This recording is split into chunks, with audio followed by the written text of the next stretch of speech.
Et bonjour à tous, ici Samo, on se retrouve aujourd'hui pour une nouvelle vidéo, une nouvelle série sur la nouvelle chaîne YouTube. Donc moi ce sera ma première vidéo et donc ma première série. Donc cette série je la fais en solo, voilà tout simplement. Donc sur le jeu Game Dev Tycoon, il faut que j'arrête, pardon. Donc nous sommes sur Game Dev Tycoon, et dans cette simulation d'entreprise, vous allez être transporté dans le temps au début de la révolution du PC pour démarrer votre propre entreprise de conception de jeux vidéo. Dans les 35 prochaines années, vous pourrez construire l'entreprise de vos rêves, générer d'incroyables ventes de jeux, gagner des fans et devenir rapidement le leader du marché. C'est génial, c'est génial, c'est génial. Écoutez les amis, nous allons partir là-dessus. Ok, alors avant de commencer votre aventure, vous devez donner un nom à votre entreprise. Donc on va l'appeler l'entreprise Samofol, oula. Un mélange de Samo et de Jean Foll. Et en nom de joueur, on va mettre Samo. On va garder ce petit personnage là parce qu'il est très bien. C'est la 3e fois que je recommence cette putain d'intro. Non. Hop. Ok. Alors, si vous décidez... putain, je sais plus parler. Si vous désirez revoir les tutoriaux, vous pouvez le faire dans le menu Aide. Pour accéder au menu Aide, appuyez sur Échappe. Ok. Félicitations, vous venez de créer votre propre entreprise de développement de jeux. Pour le moment, votre bureau est encore dans votre garage et vous êtes votre seul employé. C'est un peu con de dire ça. Je suis mon propre employé et donc je suis mon propre patron. Ouais, c'est génial. Non, alors, mais ne vous inquiétez pas, nombreuses sont les entreprises à avoir commencé de cette façon. C'est très bien. Commencez à développer votre premier jeu. Fermez ce message plus qu'il guide n'importe où sur l'écran pour faire apparaître le menu d'action. Bah voilà, on va faire développer un nouveau jeu. Avant de pouvoir commencer le développement, vous devez décider de quel genre de jeu vous voulez créer et lui donner un nom. Vous pouvez aussi sélectionner quelle technologie de graphisme votre jeu sera doté. Votre choix est limité au début, mais avec un peu d'expérience, vous devriez pouvoir débloquer de nouvelles actions. Alors, qu'est-ce qu'on a comme thème? Non, on va faire une entreprise, tiens, un thème d'entreprise, en simu, sur PC. Parce que la Commodore, la Commodore était une très bonne console qui n'a vraiment pas duré dans le temps. La marque Commodore n'a pas du tout duré dans le temps parce qu'en fait, ils ont tout simplement pas sorti d'alternative quand les machines ont commencé à être de plus en plus puissantes. Ils ont tout simplement pas sorti de l'alternative, ce qui a été un petit peu prêcheur pour eux parce que du coup, ils avaient plus d'alternative et que au bout d'un moment, les jeux, ça tourne plus. Alors, qu'est-ce qu'on va faire comme premier? Tiens, allez, un jeu, patron, simulator. Suivant. Donc en 2DV1 pour un mode texte quand même, on va peut-être pas abuser. Voilà. Alors, le développement d'un jeu se passe en 3 phases. Au début de chaque phase, vous pourrez choisir sur quel domaine de jeu vous voulez vous concentrer. Bien choisir le domaine sur lequel passer du temps, Bien choisir le domaine sur lequel passer du temps peut vous faire plus de points. Ouais, il manque un peu. Pensez à quels domaines sont importants. Ouais, pensez à quels domaines sont importants pour le jeu et lesquels le sont moins. Ouais, c'est un peu bizarre la phrase. C'est des traductions françaises bêta, donc c'est pas encore bien traduit. Si vous voulez une brève description des différents domaines, référez-vous au menu d'aide. Alors, dans un jeu de simulation, les histoires quêtes, on s'en fout totalement. Le gameplay, faut qu'il soit à fond, le gameplay dans un jeu de simu. Le moteur, faut qu'il soit bon. Voilà. Le développement a commencé. Pendant le développement, des points seront générés. Le point de jeu sont divisés en points de design et de technologie. Plus vous générez de points, mieux le jeu sera. De temps en temps, il y a des bugs qui apparaîtront, il y en aura de moins en moins quand vous serez plus expérimenté. Les bugs doivent être résolus avant de sortir le jeu et augmenter...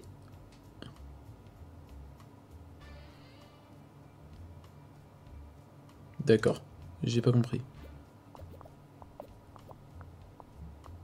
Voilà, là on a eu un petit bug. Alors, dans un jeu de simulation, il faut que l'IA soit très bonne, même si c'est pas du tout le cas dans pas mal de jeux de simulation. Il n'y a pas de dialogue dans un jeu de simulation, vu qu'il n'y a pas d'histoire, et vu qu'il n'y a pas d'histoire quête, il n'y a pas de dialogue.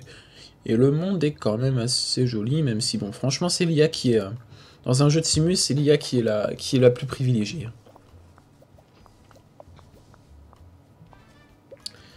Pendant le développement d'un jeu, vous pouvez choisir d'y ajouter des fonctionnalités supplémentaires. Pour le moment, vous ne pouvez choisir que son basique, mais vous débloquerez rapidement de nouvelles options. Ajouter des fonctionnalités supplémentaires améliore globalement le jeu, mais augmente aussi son coût, ce qui est un problème. Vous verrez aussi le type de graphisme choisi quand vous...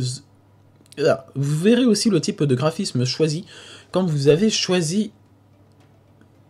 que vous avez choisi lors de la création du jeu. C'est juste un rappel de votre choix, vous ne pourrez pas le changer en cours de route. Voilà, là vous voyez, je peux pas le changer. Je clique, mais je peux pas le changer. Les sons, par contre, on peut changer, on peut désactiver ou pas les sons. On va mettre des sons, voilà. Les graphismes dans un jeu, c'est très important. Le design du monde, on s'en fout. Et puis les sons, c'est important, mais pas tant que ça. Parce que bon, à l'époque, les sons, c'est pas totalement ça. Hein. À l'époque, le digital sur 1 dans 7.1, ça n'existe pas. Voilà. Alors, le développement de votre premier jeu est maintenant terminé. Vous pouvez appuyer sur le bouton terminer pour publier votre jeu, mais vous ne devriez le faire qu'une fois la plupart des bugs corrigés. Sortir le jeu sans en corriger les bugs peut sérieusement affecter la note. Aussi, vous ne devriez envisager cette possibilité que si vous avez besoin de l'argent et que vous ne pouvez pas vous permettre d'attendre. Moi, je peux très bien me permettre d'attendre, j'ai encore 42 000 balles. Si je fais 42 000 balles, je ferai autre chose de ma vie. Mais bon. Ah, il m'en a recréé un, donc on va pas mettre terminé tout de suite, voilà. Le développement de votre jeu est maintenant terminé. En développant des jeux, vous gagnez de l'expérience, améliorez vos compétences. À la fin du développement, il vous sera il vous sera présenté une synthèse de l'expérience acquise.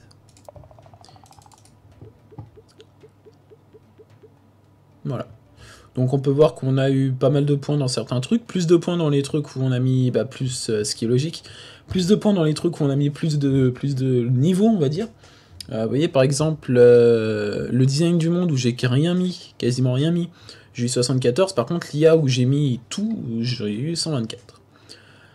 Donc on va le publier. Votre jeu est maintenant terminé, va être mis en vente. Nous devrions bientôt recevoir les premières critiques. Et bah putain.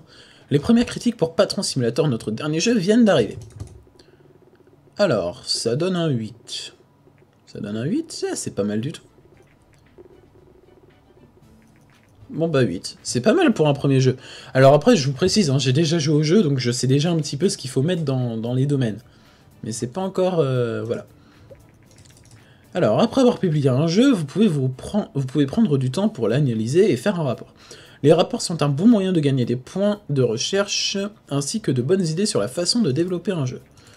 Pour faire un rapport, fermez ce message et cliquez n'importe où. On va faire un rapport sur Patron Simulator. Samofol, un nouvel acteur dans l'industrie du jeu, vient de sortir son premier jeu, Patron Simulator. Le jeu a reçu de bonnes critiques, et avec un si bon départ, Samofol est sûr de gagner des fans rapidement. Là vous voyez, pour le moment, on n'a pas de fans. Ah oui, c'est pas trop mal. Wow, on est rang... Eh les gars, on est rang 7. On est pas mal du tout. Maintenant que votre jeu est en vente, vous recevrez des recettes chaque semaine. Vous pouvez voir comment votre jeu s'en sort en rendant le graphique des ventes dans le... En regardant, pardon, le graphique des ventes dans le coin supérieur droit de votre écran. Eh ben on a gagné 44 fans, c'est pas mal du tout. Hein. Et pour mon premier jeu, quand même, être en 7, c'est pas mal. La deuxième semaine, en 8. Eh mais les gars, on a vendu 10K. On a vendu 10K de licence de jeu. Mon tout premier jeu, on a vendu 10K. Enfin, 10 000 jeux en 3 semaines, à peine. Alors, entreprise et simulation est une excellente combinaison, c'est très bien. Son semble être relativement important pour ce type de jeu, moteur semble être relativement important pour ce type de jeu. Les rapports sont un bon moyen de gagner les points. Les rapports sont un bon moyen de gagner des points de recherche et de nouvelles idées. Les rapports sont importants et vous servent pour chaque jeu paru. Maintenant que vous avez fini votre premier rapport, regardez le menu de recherche. Ok. Alors, rechercher, on va faire un nouveau thème.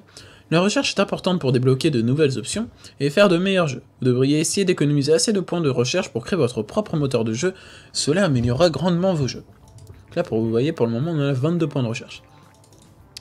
Conseil, essayez d'améliorer, de développer des jeux présentant des combinaisons thème genre pour une légère amélioration de la recherche. What? Ah oui, d'accord.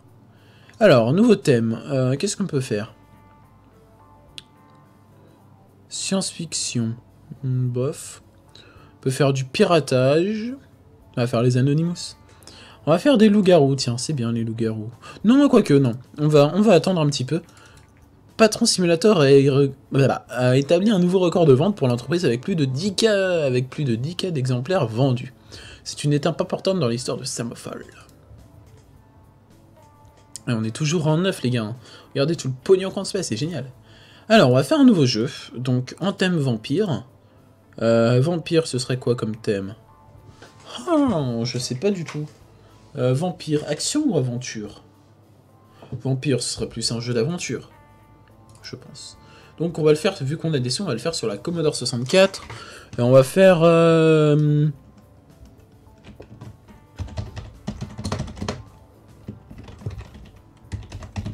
Vampire et fantôme. Donc en 2D. Alors, donc dans de l'aventure, c'est les histoires quêtes qui sont importantes. Le gameplay, on s'en fout, il y en a quasiment pas, et le moteur, il est pas très présent. Le gameplay dans les histoires quêtes, on s'en fout. Le moteur, faut qu'il soit plus ou moins tout le temps présent dans les jeux. Mais voilà. Ok.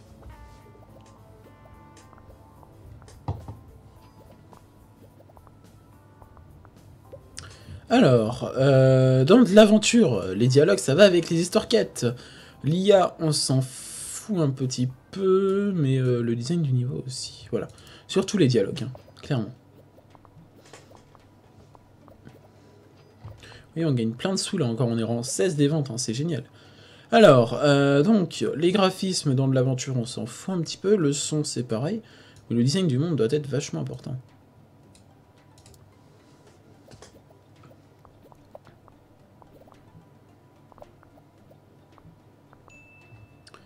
Alors, hop, on va corriger tous les petits bugs.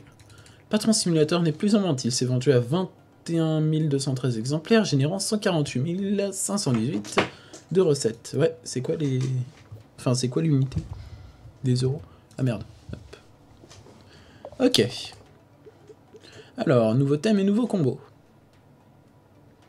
Écoutez, on va voir ce que ça donne. Je suis vraiment pas très bon en jeu d'aventure. Hein.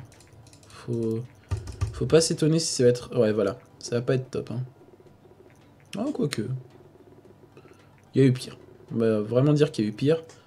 Ça me fait un... Quoi? Ça me fait un 5,5, 5,75. 5,75. Pas top. Alors après, il se vendra peut-être aussi bien que l'autre, parce qu'il est quand même sur une console plus... Voilà, là vous voyez, bah, il est quand même sur une console plus vendue. C'est ce qu'ils viennent de nous dire. Nouvelle de l'industrie. Les récentes études du marché montrent que les ventes de Commodore 64 dépassent régulièrement celles de ses concurrents dans le secteur des PC. Les consommateurs préfèrent son tarif plus avantageux, sa plus grande disponibilité et la meilleure flexibilité de la configuration matérielle en comparaison des autres ordinateurs personnels. Les experts prédisent que cela pourrait sonner le glas des constructeurs concurrents. Voilà. Bon, alors là, c'est un petit peu moins bien. Histoire 4 semble être très important, et puis c'est pas type Vampire Aventure, apparemment. Alors, on a 45 points de recherche. Qu'est-ce qu'on a comme nouveau thème? On va faire un truc sur le piratage. La simulation, c'est mon, on va dire, un peu mon domaine. J'aime bien. Ouais, ils se vont quand même un peu moins bien. Pas photo. On va faire cette petite recherche, et puis bah écoutez, on va s'arrêter là. Voilà, on fera le jeu la prochaine fois. Donc je vais faire... Hop, on va sauvegarder. Voilà. Et donc bah écoutez, moi ce que je vous propose, c'est de vous retrouver la prochaine fois. Allez, bye bye!